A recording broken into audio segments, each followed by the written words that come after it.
प्रणाम। एक विनती है आपसे। कहिए राजन। पिछले कई दिनों से मेरे स्वप्न में मेरे पिताश्री आ रहे हैं।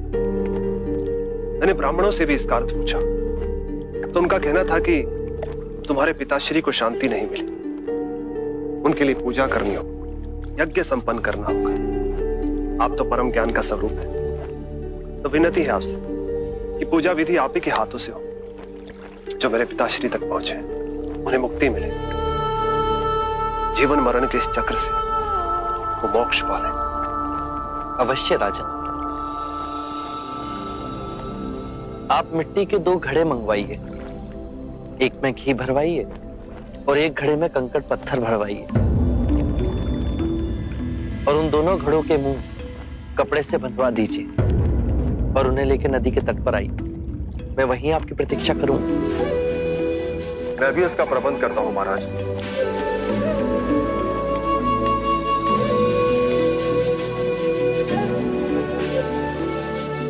महाराज, अब आप इन दोनों घड़ों को पानी में डाल दीजिए।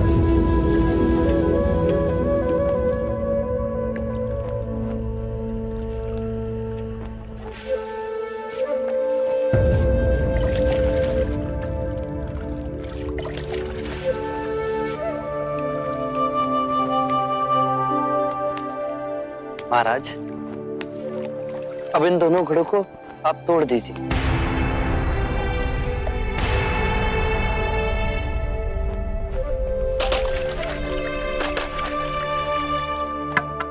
महाराज, अब आप ध्यान से देखिए कि ऊपर उठ पानी पर तैरने लगा। अब बताइए, मेरे या किसी और के पूजा पाठ करने से क्या यह घी नीचे बैठ सकता है? असंभव। ये तो घी का स्वभाव ही नहीं। सत्य कहा आप। उसी प्रकार किसी भी पूजा पाठ, विधि विधान, कर्म कांड के द्वारा पानी के अंदर डूबे हुए कंकड़ पत्थर क्या ऊपर आ तैर सकते हैं? नहीं बुद्ध, ये तो प्रकृति के नियम के विरुद्ध है। तो हम प्रकृति से भिन्न कैसे हुए? हम भी तो प्रकृति का ही रूप है। सत्य कहा बुद्ध। एक सत्य ये भी है राजन, यदि हमारे पूर्वजों ने अपने जीवन काल में कंकड़ पत्थर बोए, दुष्कर्म किए, तो वो स्वाभाविक ही कंकड़ पत्थर की तरह नीचे बैठ जाएंगे। और यदि उन्होंने अपने जीवन काल में सत्कर्म किए तो स्वाभाविक ही घी की तरह ऊपर आ तैरने लगेंगे। जो बोएंगे वही काटेंगे। परंतु इस शरीर रूपी जीवन काल में ही नहीं, अपितु इस शरीर रूपी जीवन काल के पश्चात वाली यात्रा में भी हम जैसे कर्म करेंगे वैसा ही फल मिलेगा। अब बताइए, इस प्रकृति के नियम को कोई पूजा पाठ, कर्म कांड, विधि विधान, यज्ञ हवन मिटा सकता है?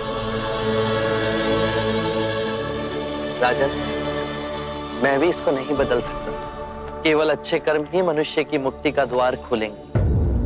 एक ऐसी तलवार है आपके हाथ में जो एक क्षण में सारे झूठ काट केवल ज्ञान को प्रकाशित करती है।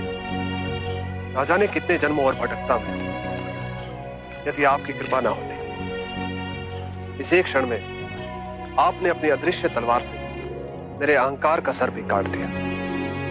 धन्य है प्रभु।